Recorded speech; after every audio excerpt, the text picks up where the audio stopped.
مهاجم المنتخب المغربي يوسف النصيري يواصل التوهج هذا الموسم مع فريقه في الدوري التركي الممتاز.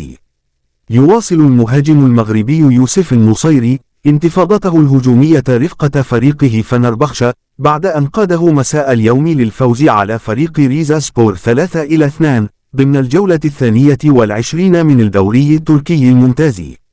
وأحرز المهاجم يوسف النصيري هدف الانتصار في الدقائق الأخيرة من المباراة من خلال رأسية دقيقة استقرت في مرمى فريق الخصم ليهدي 3 نقاط ثمينة لفريقه وضعته في وصافة ترتيب الدوري التركي برصيد 51 نقطة.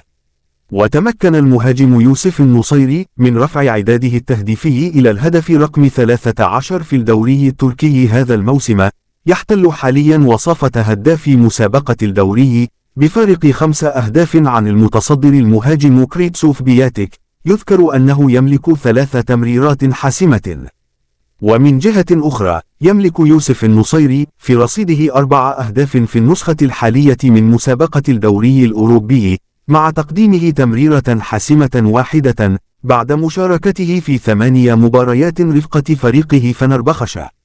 يشار إلى أن مهاجم المنتخب المغربي كان قد انتقل في الصيف الماضي إلى صفوف فنربخشة قادما إليه من نادي إشبيلية الإسباني. هذا العقد يمتد إلى غاية عام 2029.